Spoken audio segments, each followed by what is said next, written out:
When confronted with the beast, Melissa, huh? Dealing with the rabid creature in the wild, the maniac that sits at our table and turns us into a different version of ourselves? Or something like that. I believe you have a story that's relevant to today's topic. Yeah, I have a story from last night, a session I played. It was a really unique session. About, I would say the first like 2 hours of it was pretty normal, nothing really too exciting happening. I was up a little bit, but all in all, it was a pretty normal session. And then this guy sits down, and he was probably in his mid-30s, wearing black sunglasses and a hoodie. I had never played with him before. I'd never even seen him before. It's very unusual in my normal game for a player to be a complete unknown. So he sat down, and I watched him play for a while, and I kind of quickly was able to determine that he was like definitely on the very fishier side of the spectrum. He seemed kind of aggressive, but nothing too bad. And at one point he made some comment that he couldn't see the cards. Like the cards had come down on the board. It was actually a bomb pot, and he kind of stood up and he squinted and he was like, sorry, I have a hard time seeing the cards. And he was kind of sitting close to me, and I just kind of casually asked him, I said, oh, do you have like, I think I said, like, do you mind if I ask like why you can't see the cards? And I don't know what caused me to do that, but I was just kind of curious. And he just told me that he said, I have a cancerous growth behind my left eye that's slowly taking away my sight, and I expect to be blind within a year. And I was like, oh, I'm really sorry to hear that. And he said, yeah, well, things are just kind of fucked, so I'm here now. And from that point on, he decided to go, well, not decided, but he proceeded to go onto one of the craziest maniacal terrors of poker play I've ever seen. He played every hand. He raised 3-bet. I'll give you like a typical hand with me, where I had Queen Jack on the button. Under the gun raises like 5 big blinds. I 3-bet to 20 big blinds. He's in the big blind, the maniac. He 4-bets to 50 big blinds. I call. We go to the flop. It's a queen high flop, 5-4. He donks out his entire stack at me for about 600 big blinds. Okay. And at that point, I didn't really know what to do. And it was something that never happens in my pool. So it immediately took me out of my what I would call like my comfort zone, my normal zone, where I can understand what's going on. I have generally decent reads on people. I understand behaviors. I understand certain spots. And, so I thought, okay, is this some extreme fortune reversal situation, as we discussed last week? Is this a bluff? I don't think I can really call. I ended up folding. He never showed.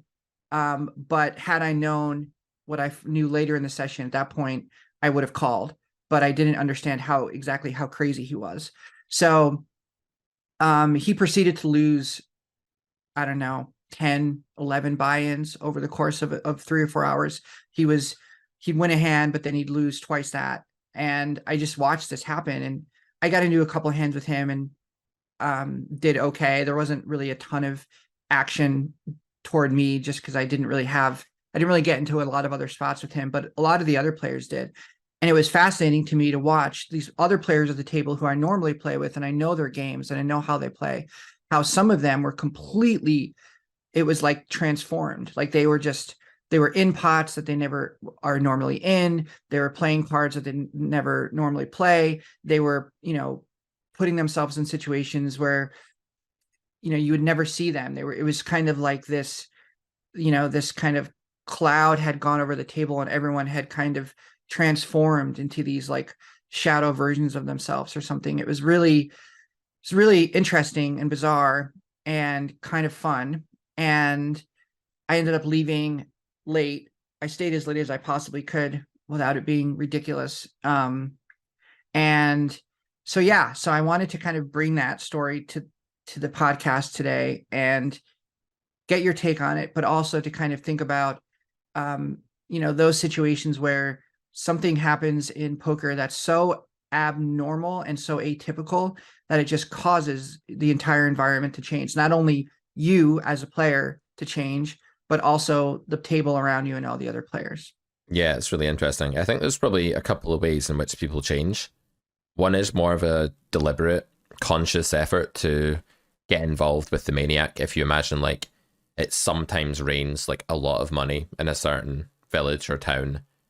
I don't know, maybe it happens like once a day. Everyone goes to that town, right? And suddenly there's people with baskets just sitting there waiting to grab the money from the sky, fighting each other out the way for a prime position, police force out, state of emergency. That's what's going to happen in life, right? If there's just suddenly money maybe falling from the sky at some point in time in one set location. So if we see the maniac as the location and variance as like the whole, it could happen, it could not happen, but at least there's a big chance of it now, it kind of behooves everyone at the table to be there in case it happens, right? Like the FOMO is huge. And the FOMO, I hate that term, but it's now become such common parlance that I'm just going to use it. The FOMO is huge because, thanks for the approval. The FOMO is huge because it's technically right to feel that FOMO.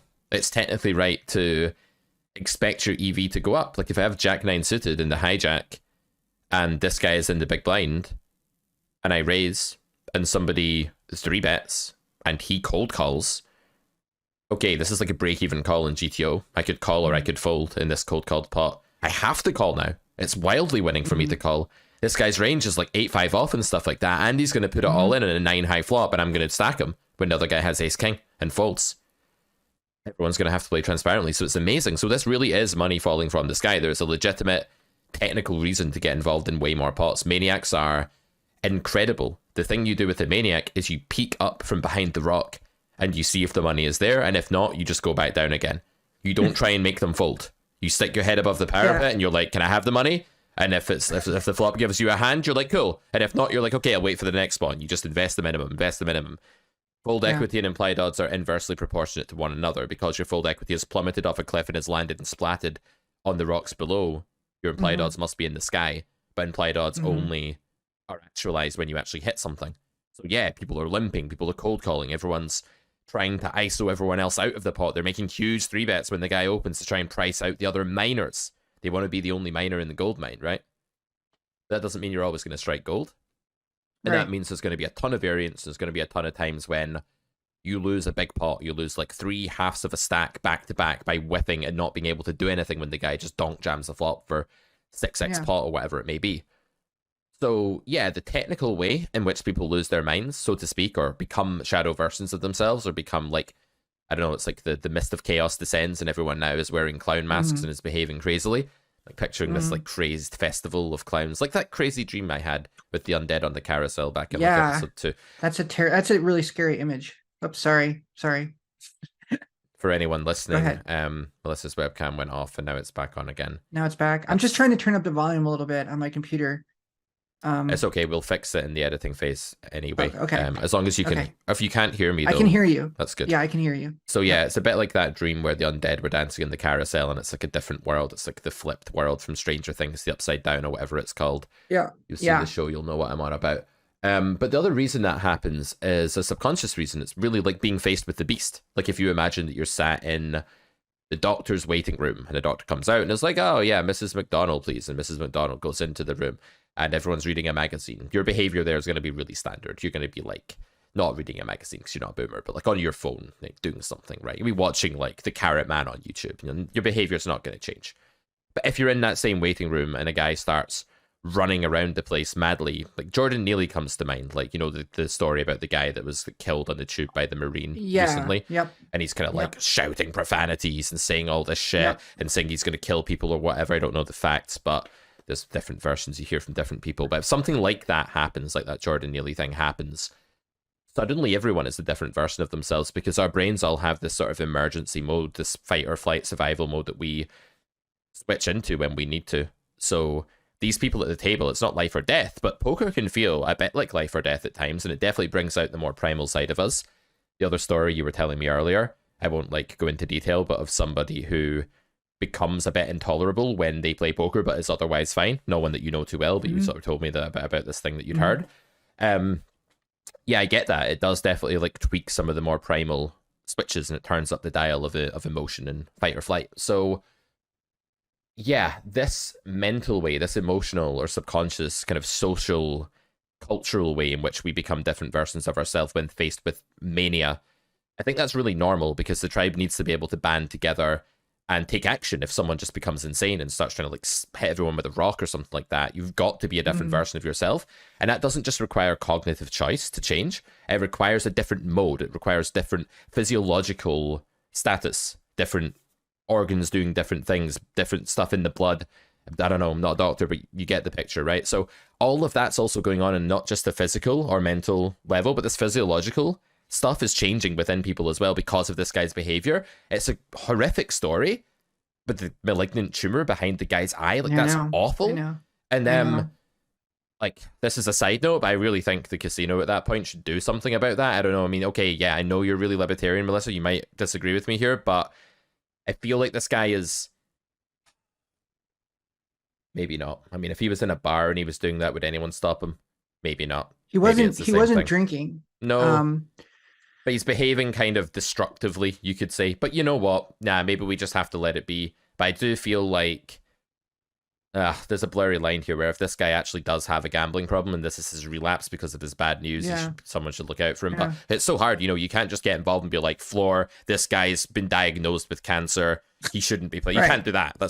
You can't do that either. But It was yeah, it was really odd. It Mm. was really odd because you never hear, people will tell you about their ailments all the time, but Mm.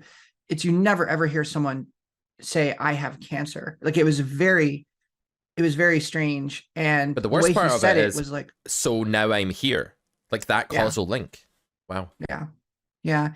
It was really bizarre. And he he kind of just said it to me. It wasn't really said to the table. And I also felt immediately after he said that, I kind of felt a little embarrassed that I had even asked him. And I felt like I was being a little nosy and it was maybe a little rude for me to say like, oh, what's wrong with your eye?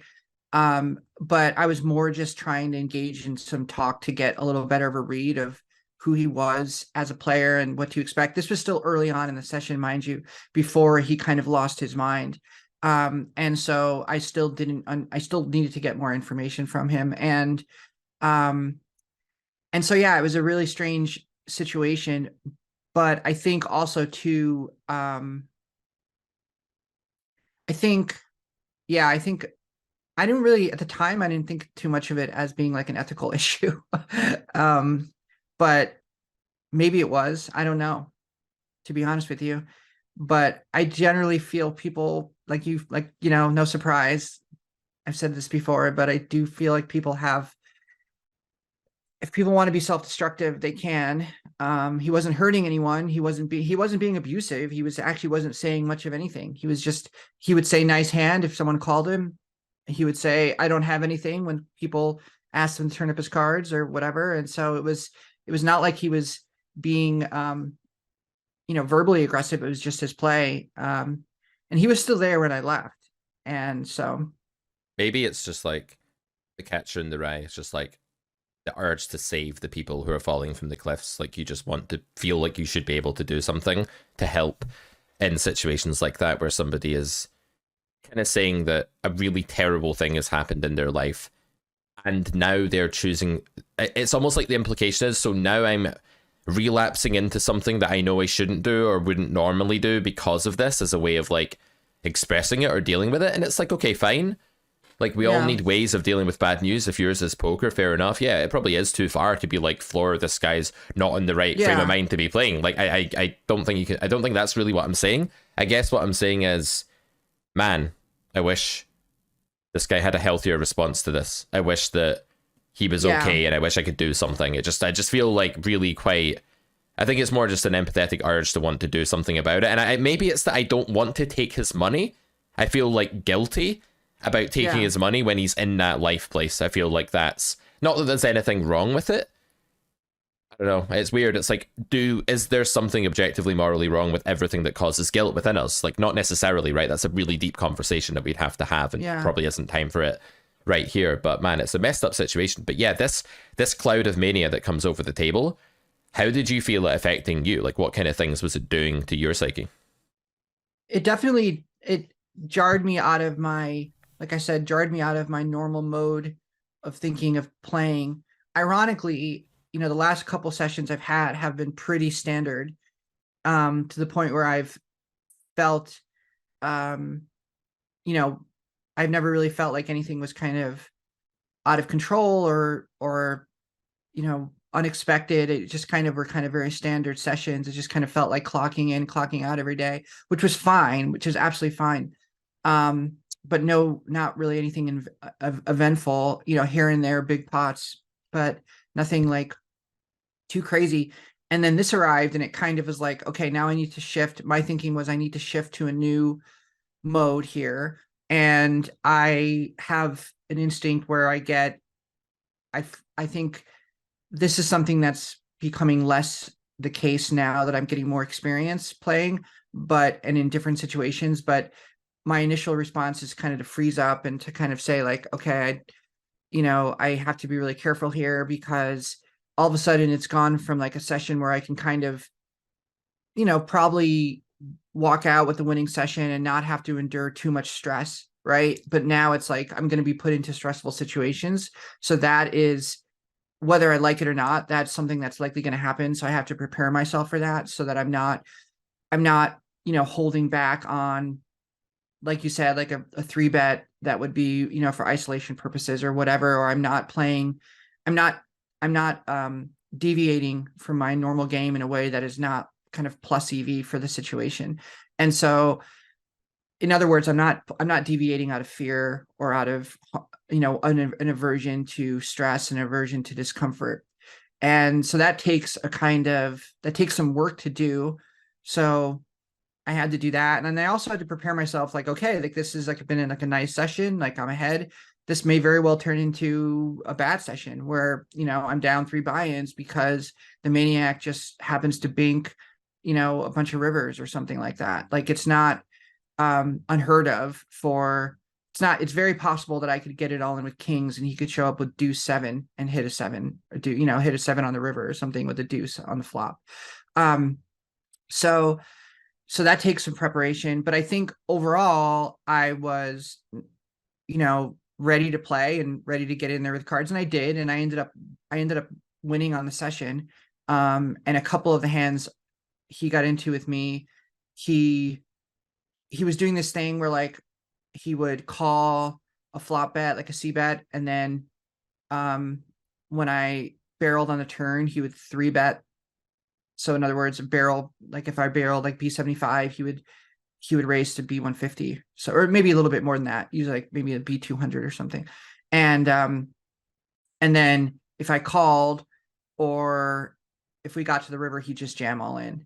And he did that a couple times. One time I called him and I was right. Another time I called him, I was wrong. So I wasn't wrong. He just had it. I wouldn't say it was a wrong call. This is live player speak. What I knew. Like this is such live player speak. Live player speak. Yeah. It's like, I called and I was wrong. But it's like, what do you mean you were wrong? Yeah, I know. And they're like, well, he had it this time. It's like, well, did you think he always didn't have it? It's like, no. So, well, you weren't wrong then. You still were right that sometimes he had it and sometimes he didn't. So right. As soon as we think in frequencies, poker's a lot easier and clearer and less maddening. And I know you don't intentionally use that because you've been around it all the time. You hear people say that and it's just inbuilt. I know you don't mean it like that, but I think it's a useful tangent just to say right, wrong when you're calling. If you're talking about like, I think this tell means this guy's bluffing, or this bet size equates to value, something like that, maybe we can talk about right or wrong, because these are like actual binary observations. But otherwise, I don't think it's great. But yeah, sometimes you're gonna win, sometimes you're gonna lose, and yeah, it's really volatile, right? Yeah, it is a volatile environment, and it's an environment that like or at least I was not used to being in, because it doesn't always, it's very unusual for that to happen. But I think overall though, I'm fairly happy with my play. I don't think that I was like, totally knocked out of my comfort zone. It didn't seem to have the same effect on me as it did to some other players. And then there's like, other players who just don't want that. You don't want that pressure, don't want that kind of variance. And they just get up and move to a different table. Yeah. It's a choice, right? It's like, do I want to enter a mode where I'm risking 4 times the stakes that I'm normally risking, where the standard deviation in the game isn't 58 or whatever it normally is in live full ring. Maybe it's a bit more than that. Maybe it's like 60, 65. I don't really know. If you go to primedope.com, you can play about with standard deviations and get a feel. Online's a bit higher. It's like 80 or whatever. But then the standard deviation in this game, even though it's only one person, because he is basically everywhere, he's this ubiquitous presence at the table. He's basically going to be the standard deviation force in the game. He's going to drive up the standard deviation number to like 100 or 140, just like straight away, just by being in every pot and going mental all the time. And you've then got to make a choice. It's like, okay, do I sit here and pretend this isn't happening and just like not deal with the change and just continue to play as I would play if this wasn't the situation, have the mentality as if this was a normal game? Because that's a bad option, let me tell you. That's a really bad choice. Or do you move table because you don't want to deal with it? Okay, fair enough.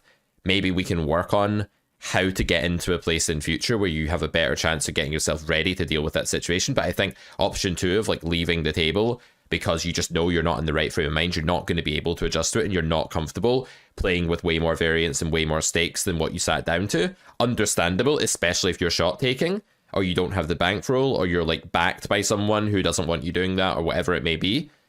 But not optimal, certainly. And then option 3 is what you've done, Melissa. I think you've got enough experience now. You're becoming a bit of a live battle hardened player now, and you're like, right, I have a job to do. I have to flick the switch here. I have to get into this zone. And a lot of people wouldn't have done that. A lot of people wouldn't have engaged with the choice in the first place. That's to say, they would have just said, oh, this makes me a bit uncomfortable, but let me just continue doing what I'm doing. That's the most common reaction, and that's not a good reaction. That's a lack of reaction. That's where inaction is worse than action. So you've realized that the game, the gods of poker, have summoned something from you that you're going to have to now produce. And you've done that. And now, yes, you do have to accept that while your EV has just skyrocketed, so is your volatility, and so have your chances of having a big losing session, especially if it's getting towards the end of your day and you're like, well, I've locked up 2 buy-ins, I'm feeling happy, and all these, you know, all these sort of worms are crawling out of the woodwork, all these old worms in your game. Never have worms in your game, guys. Not good, not healthy. But when they crawl out of the woodwork, you've then got to recognize it and be like, this triggering situation, this trigger, and I don't mean triggering as in like, I'm triggered, my feelings are hurt, call the police. Don't like that shit. I mean triggering as in like, there's literally a trigger that has caused you to react in a certain way, and when we're in the fight or flight mode, we call back our demons. We summon back forth the demons from the mist that we thought we'd banished, but we haven't. And they come back and they maraud about the place and they start making you think all sorts of things. So yeah, the mere presence of that player creates the fork in the road where you now have to choose between 3 paths. Cower and do nothing and pretend it isn't happening, leave the game, or adapt and take full advantage of the EV while embracing the volatility. And the third option is the best one, if you can do it. People can't always. Yeah, I think one of the things that helps me is that I kind of stopped looking for like a certain result, like bad or good, right? Like I've just kind of tried to embrace what is happening in the moment and thought, okay, what's the most profitable, optimal way to react to this situation? Not how am I going to feel if I leave 3 buy-ins when I'm up 2 buy-ins right now? Not how am I going to feel if I leave up 10 buy-ins and I'm up, 2, or if I have like this amazing session and I just like cash out for all these, all this money. Like all of that is like future Melissa. It's like something that's happening, that's not happening yet, and it's not necessarily relevant to the moment. And that has been incredibly liberating in the sense of like, I don't need to attach myself to a certain behavior now in order to avoid or receive a certain feeling later. It's like whatever happens later, I deal with then, and there's nothing that can happen now short of, some major, medical event or something happening at the table, but that's going to like have, some like long-term effect on me in my life. Like it may suck in the moment, it may be great, but the reality is it's going to be fleeting. And that is where I'm at. So Good place to yeah, it's a good place to be. And so I look at it like, okay, let me just try and like soberly look at the situation and figure out what's the best way to react to it. And when I do that, the answer feels generally pretty clear. And I also am like, yeah, and that's basically where I'm at, for the most part. And I think it's been really helpful in engaging in those kinds of situations because, you know, there's also, this is maybe more of a low stakes thing, but I bet it's probably consistent across stakes, is there's different types of maniacs, right? Like that the one where we were just talking about, you know, that guy having a, you know, a medical diagnosis, coming in, you know, playing like that. I think that's definitely at the extreme end of the spectrum. But there's other players in my pool, you know, one or two in particular, who play quite often, who are, I would say, kind of like, you know, different versions of that maniac, where they can go on tilt, or they can, you know, they can have something happen where they're in every hand, or, you know, they're never folding and things like that. And when those players enter the table, or when that kind of mode gets switched on, it actually becomes, in my opinion, like, it changes the tools you have to work with. So it's like, if you have like a, you know, your box of tools or whatever, it's like you pull out certain tools depending on the task in front of you. And that task changes, and being aware of what that change is and what tool is the right tool is, like, I think, a very important thing for me to be able to respond appropriately. And that, so that, you know, for the maniac, the tool was, like we discussed, kind of mentally preparing myself to lose, you know, isolating, getting in, you know, with the best of it, all those kinds of things. But when you have a player who's like in a lot of pots, doesn't fold, you know, but it's not as much of a maniac. Like, maybe doesn't fold pre, but will fold on the you know, aggression on the flop or turn. It's just a different tool that you have to use. And all of these, when I say tool, what I mean is a degree of deviation from like theoretically what you're like, from theory, basically. So like, I would say, like, a good example of this is like we'll call it like a B grade maniac, not like the A grade maniac, but like a B grade maniac, you know, opens on the button and I'm in the big blind. It's like, okay, well, that's going to be a much wider open than, you know, what he theoretically should be opening with from the button, even for a maniac, you know? And so, I mean, I'm sorry, even for that position, even in a wide spot, right? He's going to be even wider. Yeah. So, you know, that requires, you know, like, just like a different reaction. Yeah. So, yeah, I like the analogy of like poker as a box of tools, and there's like one central tool called, like, we have no reads, we just have to play like the best theoretical poker we can. And then we have like tools for either side of it, like some that are like loosening up tools, some that are over-aggressing tools, some that are like tightening up and just trying to hit your hand and get paid off, implied odds seeking tools.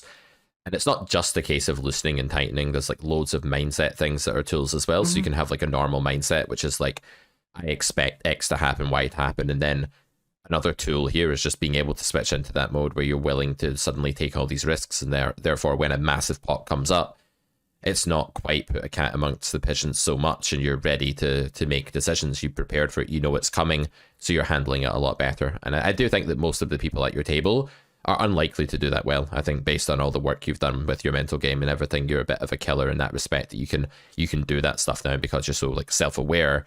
You're able to do that. Not many people are going to have an explicit conversation in their head at that moment. Oh, this has happened, let me do this. This is like a highly aware thing to do, and it's something you have to really have thought about and talked about before, or at least worked on the skills of deviating mentally. And that does give you an edge in the game. And I would say this to the audience as well.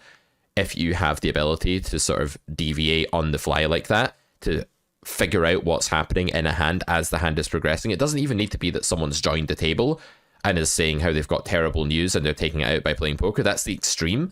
It could just be that you're playing online and somebody makes it 3x. That's really rare. Online, people make it 2.5 or 2.2. That's what regs do. When somebody makes it 3x, they are 80-90% a weaker player, at least. If you haven't noticed that, okay, well, that's on you. You should have noticed that. Then on the flop, they pot it. And you're still like, villains are unknown. It's like, I'm sorry, mate, but like, you're fucking wrong. There's nothing unknown about this. He's just 3x'd and potted the flop. This is a weaker player. This is a fish. Now, what kind of weaker player? Probably a bit volatile. Probably. Take another situation. You get someone like limps the hijack, checks back the flop and checks back the turn. Again, Tuesday student, you know it's going to be about you. My guy, it's always about you. Everything's about you. What a complex this podcast has given this poor student. We talk about every Tuesday. What a complex. So, hand came up this morning in our lesson where we talked about, well, we rivered an ace. We're in the big blind with some crap ace, like ace 6 off or something. Guy limps hijack, we check. Board is like a bunch of rags of some sort. We check, they check. Turn is like a queen or something. We check, they check. River is an ace. And there was a thought in my student's head here, which he admitted wasn't a good thought, which was something like, well, he has to bluff the bottom of his range here. It's river blunder theorem. It's a Carrot Poker School term. It's a theoretical course, guys. It's on carrotcorner.com. We do content as well, by the way, not just ranting on Poker Distilled. And he thought, well, that's a bad thought because that's about what villain should do in theory. It's not about who villain is. And it's like, well, who is villain? Well, we don't know. He just limped and checked twice. We do know. Who limps and checks twice? Nobody with a mentality of, well, I'm going to limp in, then check twice, and then I'll steal it on the very end. No, that's a person that's not going to try and steal the pot. That's somebody who is more than happy to check down 10 high upon missing. Don't try and get them to bluff. Just bet you're getting called way wider and weaker than you're going to be able to bluff catch. So that's another example of how you have to make lots of micro adaptations as well. It's not just about one big macro adaptation at the table. Like, you had a really important one to make, Melissa. You made it very well by the sense of it. Well done. But throughout the course of that session, you're also going to have micro things to compute. Like at the live table for you, it could even be as simple as the way somebody reaches for chips. It could be something they say. It could be the sizing they pick. It could be who they are. It could be a demographic thing. It could be to do with their age. It could be to do with their sex. It could be to do with some political view they say. It could be to do with their race. Yeah, okay, you don't want to like stereotype people. You don't want to say, I know X about someone because of one of these demographic features, but let's face it, there are patterns, there are trends, and every live player worth their salt knows it. That's why when you have people talk about hands, they'll describe a hand as, villain is mid-50s white guy. Why would they say that if that wasn't relevant? This is relevant. So when you're at the live table, these are your clues. When you're at the online table, you have your own clues. It's like timing, bet sizing. Oh, hold on a minute. Villain snap fucking called my turnover bet on an overcard turn. Just snap called. The river was a brick. How's your fold equity there? Oh, well, GTO says my blockers are... No, great. Bozo. No, your fold equity's through the floor. Give up. Yeah. You know? So all of these things, it's the same idea. It's relevant to the whole mist thing. The mist came across the table. That's a permanent state of affairs. But what if I posit to you that there are micro mists that very subtly enter the room and leave again, and we have to react to them, and then they're gone. Yep. And that's so important to your win rate, is being dialed in, being a detective, and being able to pick up on what those are. And it's so easy when you've studied solvers and GTO to over-generalize, to use the wrong layer of specificity, to look at things from a plane 4,000 feet in the sky and be like, this is the shape of my range. Don't craft a range. Look at the micro situation that you're in and play your hand within that with an overall grounding of what range versus range is. But not like, I'm going to chisel a statue out of my range that matches the statue I saw in Pile Silver. No, you're getting it wrong. Pay attention to these little things. Sorry, that was quite the rant, but I think it's relevant. No, I think it's so important, because that's what poker is really in so many ways, is that it's responding to a situation that, I mean, we've talked about this before, but that is organic and constantly changing and forcing you to adapt, constantly. It's constantly throwing these kinds of strategic puzzles at you that you have to solve with all the information in front of you.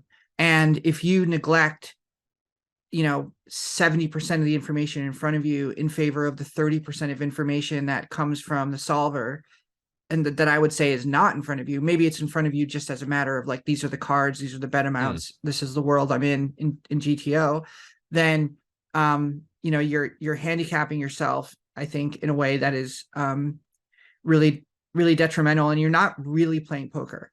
I would posit that you're doing something else. You're in a world of safety and numbers and math, and you're refusing to engage in the world. And this is a good point for me to bring up what I wanted to talk about, which is a philosopher that I've been getting into pretty heavily lately, Martin Heidegger, and was a German philosopher. And he, in the early 1900s, his famous book in 1920 was Being and Time. And his philosophy is really, it's kind of complicated, and I don't know it well enough to be able to kind of discuss it, to give anyone like a proper of like what it is here. But like from a high level view of like how it relates to poker, is that he essentially broke with the philosophical tradition of like subject and object. So the whole idea of like a subject, you look at an object and you perceive that object. Here's a table, here's a glass of water, and then you perceive that object in the world. And he said, no, actually, there's no distance between ourselves and the object. We as human beings engage with that object, so that when we enter a room, we put our hand on the doorknob and we open the door, and we do it unconsciously. We don't think about that. We don't sit there and look at the doorknob for 5 minutes and contemplate it and then open it. We have a way of being in the world and using the tools at our disposal. And when things are going well, he uses the example of a carpenter with a hammer. A carpenter that's a master carpenter just picks up a hammer and is able to nail things and doesn't think about that hammer and how that hammer is working and what that hammer is and all the elements of it. He's just using it. And in that way is engaging with the object, engaging with the world in a way that is, it essentially goes to the way that reality articulates itself through us. So how does this relate to poker in the sense of like, how we think about it? Well, the idea that I was thinking of is that, well, you have, you stand at a table, you don't think about the cards you get, you just pick them up. The computer you're at when you're playing online, you're just using it. It's just a tool. You're not thinking about it necessarily as like, you're not engaging with the computer, you're engaging with the game. And so you're being in that world when you're playing poker. But then Heidegger said that what leads to anxiety in us is when we start thinking that there's going to be some ultimate meaning in what we're doing beyond just the tools we're using. So this belief that we will find the ultimate meaning of life by doing a certain thing, by becoming a certain profession, or by playing poker. It's going to teach us the ultimate meaning of life. We're going to get fulfillment. And then he said that's the first mistake we make. And the second mistake is when that fulfillment doesn't come, we put down the task and we quit. That's the second mistake. He said that's a way that produces what he believed anxiety was the result of believing too much in meaning and not understanding meaninglessness enough. And so the way to defeat that is to kind of say to yourself, well, I understand that I'm just using tools and I'm just a being in the world, but I'm going to do things just a little bit differently. I'm going to deviate just a little bit differently. So like the example he uses is like that carpenter, when he puts his hammer down and has lunch, he can just have his normal sauerkraut and sausage lunch, or he can pick his lunch up and maybe there's like a nice meadow with a bunch of flowers and he can go and walk and eat it over there in the flowers and look out at the mountains instead of where he normally eats lunch. And that way of deviating from kind of the normal everyday task, not too extreme. He doesn't take off all of his clothes and roll around in the flowers, but he doesn't do something insane. That sounds but he awful. As a hay deviates a little fever bit. sufferer, that sounds terrible to me. Well, you don't eat outside anyways. So I don't roll. This would be Pete leaving the streaming den. God forbid. Yeah. So anyways, when you think about, I thought like, okay, well, in terms of like, poker, where, how are we deviating from what everyone else is doing? How are we, and when I say what everyone else is doing, I don't mean what everyone else's table is doing. I'm talking about what theory is telling us to do, what the, if you think of a solver as a tool, it's the same thing as a hammer, right? Mm-hmm. It's like the best way to solve a problem. You want to put a nail into a board, you need a hammer. You want to figure out a certain spot, you need a solver. That is absolutely essential. But the real, I think, the deviation is really where you're able to truly engage with the activity at hand and the task at hand. And so you find meaning not necessarily in the tool itself, but in the deviation from how the tool normally works. And that in itself gives you it's a kind of liberation. And it's not a liberation like I'm going to be a maniac and throw all my chips into the pot and every time and do all that because I'm free and who cares. It's not like this kind of like nihilistic way of playing poker. Mm-hmm. It's a way of saying I'm going to find meaning within the confines of the game. I'm going to find meaning within the confines of a kind of rule-based structure. I'm not going to be hedonistic.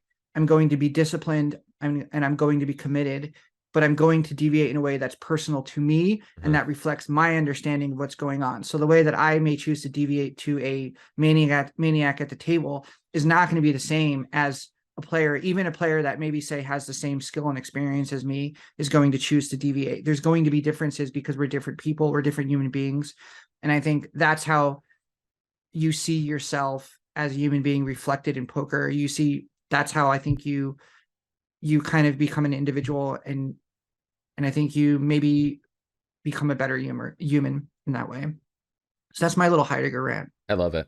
Absolutely love it, Melissa. Yeah, it's fascinating. I really do think that the positing of this grand self-fulfillment prophecy that if you behave hedonistically enough and love yourself enough and make yourself happy enough in the moment, then suddenly all of the torment of life will go away and you'll be protected from it is like one of the biggest threats to our culture and to our society at the moment. Mm-hmm. And it was something that fucked up my life for, as I've told you before, for many, many years, was the belief that true meaning was egoistic utilitarianism, that was where it was at.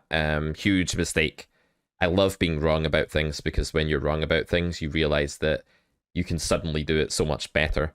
Mm-hmm. And so many of the things in life just make much more sense when you stop thinking about achieving a grand aim for yourself that's going to make everything good. There's a quote from this band called Lazy Boy that I really like. And it's something like, the biggest lie you can tell yourself is, when I get what I want, I'll be happy. Just a simple quote, nothing particularly, amazing about it or whatnot, but it's so true. So when you're playing poker and you want something out of the game, that's already, in Heidegger's opinion, step one of going off the rails, right? Well, I want to play poker because it will make me feel like a badass, independent, free person that can travel the world and play at the Bellagio and see Ivy and eat chicken wings next to Ivy. Well, already you've gone off the wagon, right? Because you're expecting something external from the game that takes you out of the process. And then when the disconnect happens and you don't get that thing in a period of time that you consider, relevant, and you're working and you're toiling, because when you're, trying to make a living as a coal miner, you're not loving the mining of the coal, you're doing it for an extrinsic purpose. So when your purpose within poker is fully extrinsic, you're fucked, because now the whole motion of going through the game doesn't mean anything to you. So perhaps the monotony of the tool and the sort of losing of the self that Heidegger's I think he's trying to combat through his deviative approach, some kind of losing of the self within the monotony of the routine or the subconscious slog or something like that. And I think micro deviation is maybe right. Maybe it's just awareness. Maybe it's just like this idea of like, I'm using this tool really well, and by tweaking it slightly more this way, or by looking at the rust on this hammer and really seeing what I'm doing and being mindful of the moment, maybe I'm waking myself up and I'm actually allowing myself to relish the experience of being able to use the hammer so well. Last night, I was using the hammer so well of being a bridge player. I played the best bridge I've ever played last night. We played this tournament, me and my partner, Nice. not life partner, not my girlfriend, but my other bridge partner. It's confusing because I play bridge with both of them. And when I say the word partner, it's all kinds of confusing. Maybe you should just get married so I don't have to keep having this confusion. But anyway, my male partner, who's my bridge That's a really good partner. reason to get married. Yeah, it's a Go great ahead. reason. Yeah, exactly.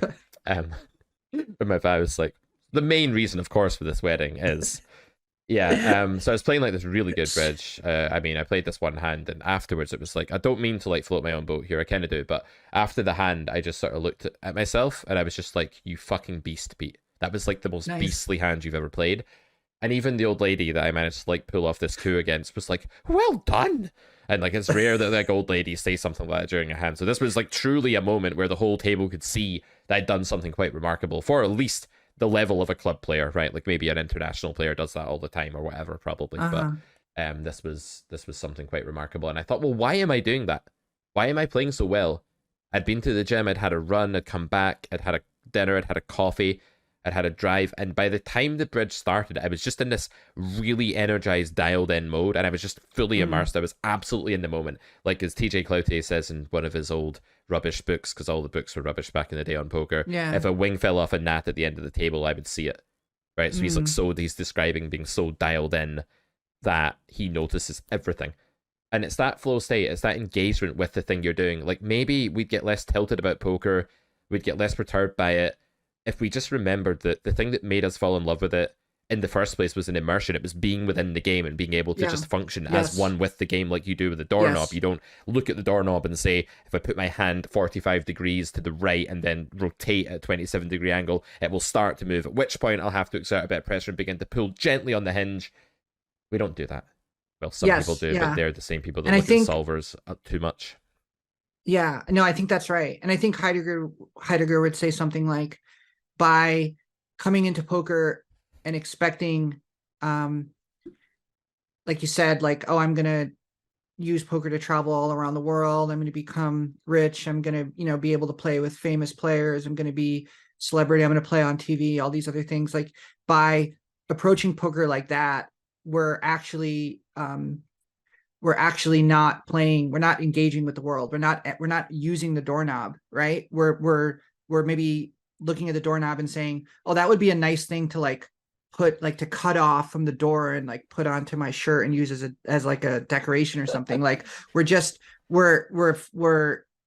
not being in the world in a way that it is set up for. So like the world reality articulates itself through us. We're not there to say like, let me contemplate this tree and think about, like, that was the kind of Descartes, the Cartesian like way of thinking. Well, like, and that's what was so amazing about him, is that he looked at like the entire history of philosophy to Plato and said, hey, everyone's gotten it wrong.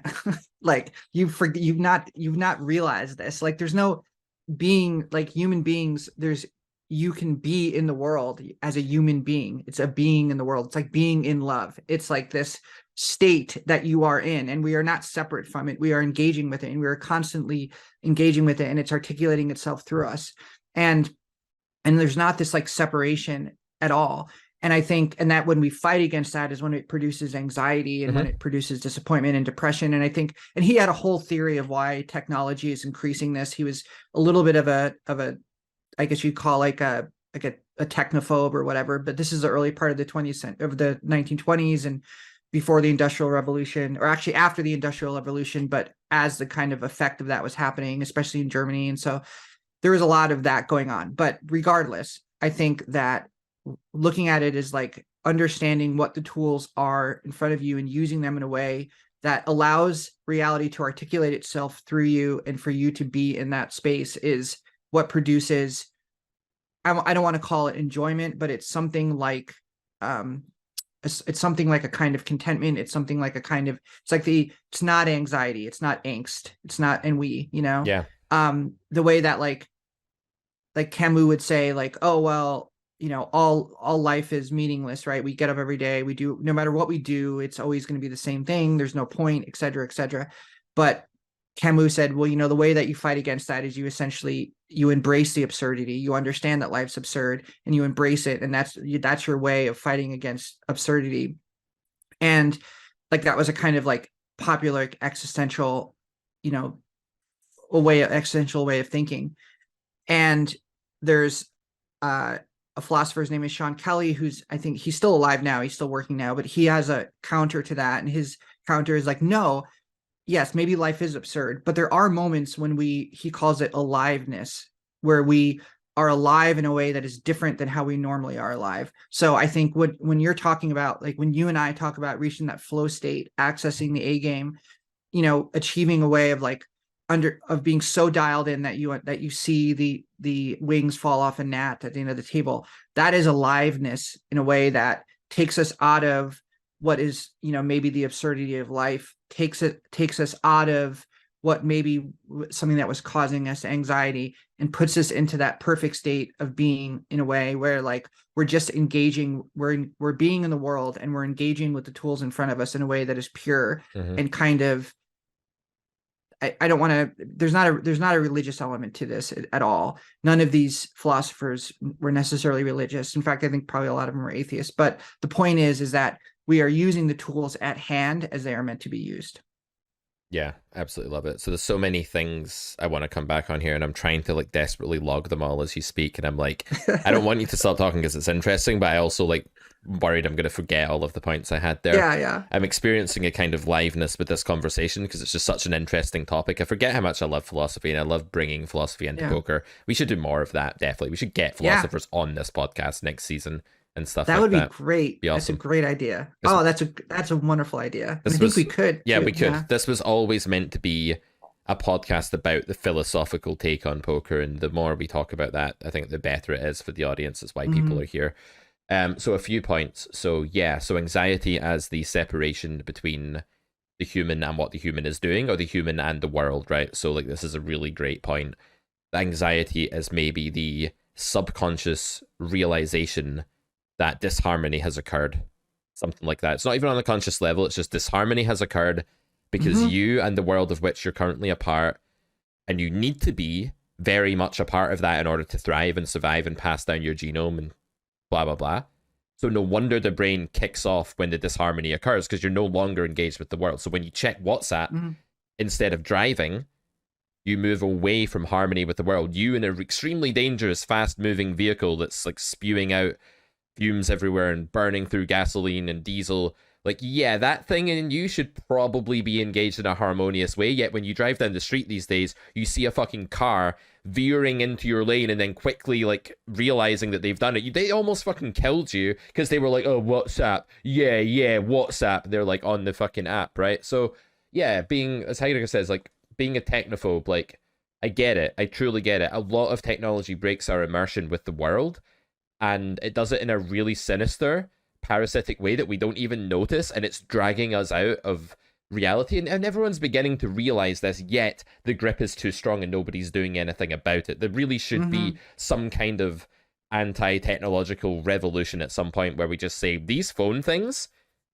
they're just basically dopamine drugs. They're just like causing us to be unable to function in the world. We can't even see the doorknob. We can't even interact with it. We like bang into the door because we're on our phone and bang our head off of it. We feel faintly ridiculous, but then we get distracted by a notification, so it's all right. It's all gone, So that was one point I wanted to make.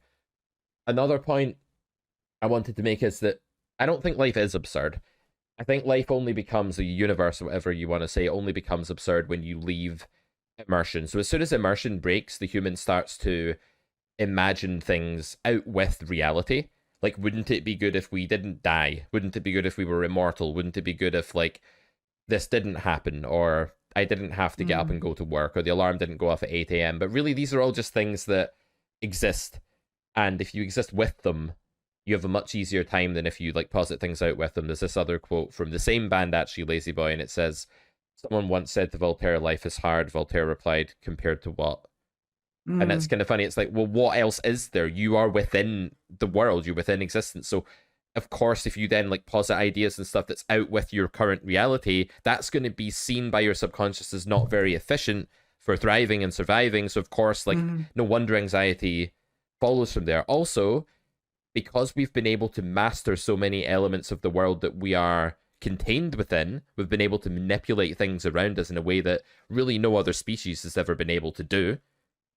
Does that not give us the sense that we should be able to master reality itself? What if we're then trying to step out of the world and change the entire existence conceptually in our heads in an ideological way, when actually that's impossible? What if we're taking our mastery over beasts and trees, fauna and the other one?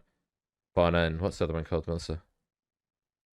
Um, There's like plant life and animal life, flora and fauna. oh, That's it. I wanted that to come out in one. Flora. Did you say Yeah, Flora? yeah, Yeah, flora Flora. and fauna. Yeah. I wanted it to come out as like one eloquent statement, but instead I forgot the words, so it just failed epically.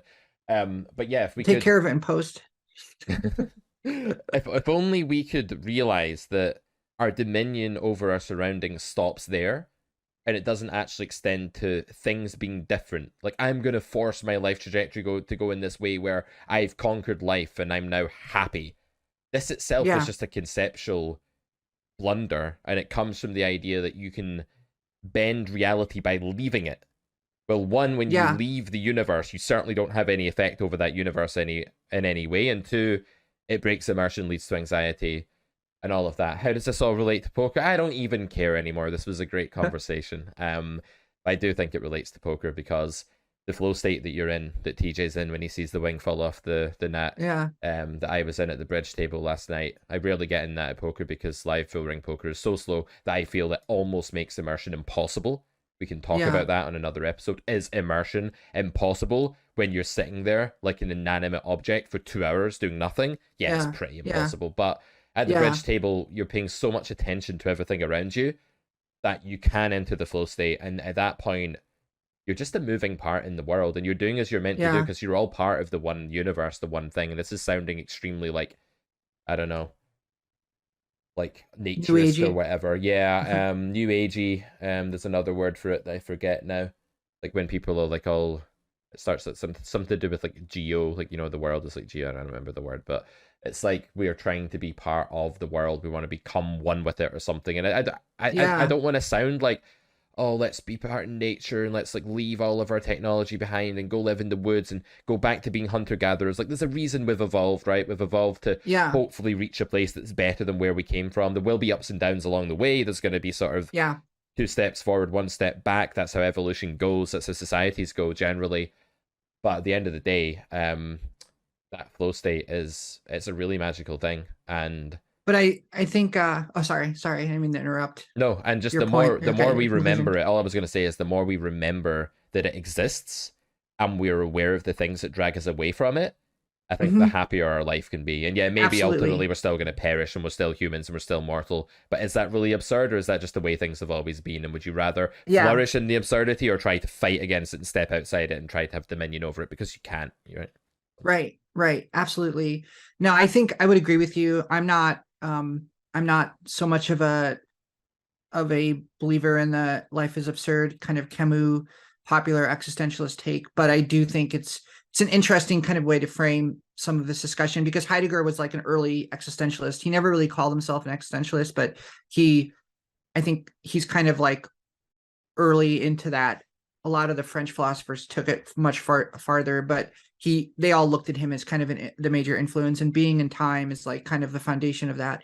But one of the things I was going to say is there's a great line that I think is maybe a great way to end this episode. And this is also for our audience members listening. This is also the last episode of season 1 of Poker Distilled. So after this episode, we're going to take a break for about 3-4 weeks, and then we'll be back. But we assure everyone we'll be back, and we both really enjoy doing this, and we really appreciate all the responses we've gotten, and I think we just want to continue with it and grow it and take it in different directions. And we're both still very excited about it, but I think this is our 20th episode, so I think it's maybe a good opportunity to kind of take a break. And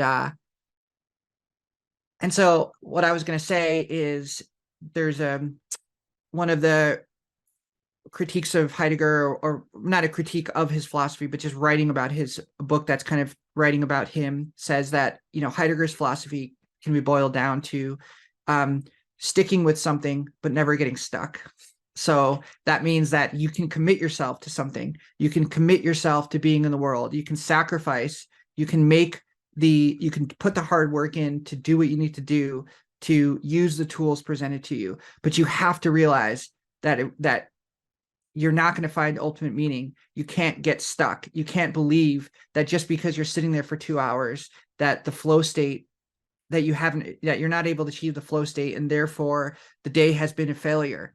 And so therefore you have to do something else with your time, or you're wasting your life. You have to understand that sticking with something doesn't mean you're stuck doing something. It doesn't mean that you've been, it's understanding the tools at hand. If you're not entering the flow state, it's because the tools in front of you are not there to allow you to enter that flow state. And maybe that means because the game is really slow. Maybe it means because your car dead, you're not getting the tools you need, or whatever. But ultimately, I really like that quote because, and I think it's so relevant to poker, not just because it literally uses the word stuck, but because so much of what causes pain and anxiety in poker is this idea that it is not giving us what we deserve, or it is not working in the way that we want it to work. We are getting stuck.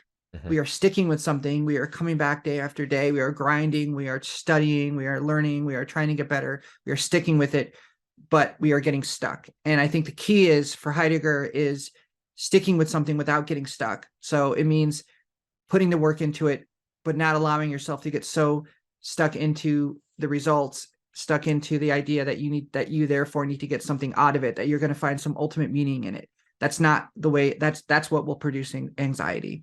Yeah, it could well be that it's your role within the world and what you choose to do within the world that is the meaning.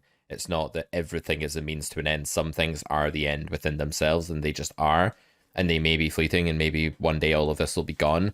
But that doesn't mean that like that's terrible, or that that's something to fear, or that everything is therefore pointless and we should just all give up now. We're wired to want to be immersed in things and do things well and enjoy doing things. We're wired for all of that to go right. In nature, that does probably go right a lot. Like if you go back to like hunter-gatherer times when you're like hunting, or you're like out on a foraging mission, or you're setting up a campfire with your tribe socializing, I'd imagine that's like the biggest flow state that there ever was. And I'd imagine that all of the steps we've taken towards technological advance and better healthcare, higher life expectancy, better human rights, ethics, etc., debatable in some cases whether all of those have been forward steps and not backward ones, but they do. A lot of them just break immersion. If you look at the amount of immersion we have now compared to back in the day, very little. And I would love to just echo that and end episode 20, season 1 of Poker Distilled by saying, remember that something someone said in our Discord today. Someone else was complaining that they've been running bad. They were really struggling with the game. They didn't know whether they wanted to give up.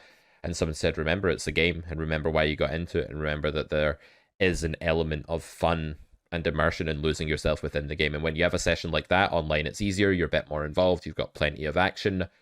It is truly just, it feels like you are a cog in the machine that's in the right place of the machine, and everything is moving around, and it's not just you forcing your will upon the world and making everything bend to your egotistical whims. It's actually just you're part of something bigger. You're part of this moving thing, and that's what being a poker player is. The game is bombarding you with different situations, and you're adapting, you're moving along with it. It's like one cog in the machine moving as the machine moves. And I think be aware of that. Try and get that immersion. If you're not in the right frame of mind to play, ask yourself why. Sit out, meditate on it for a few minutes.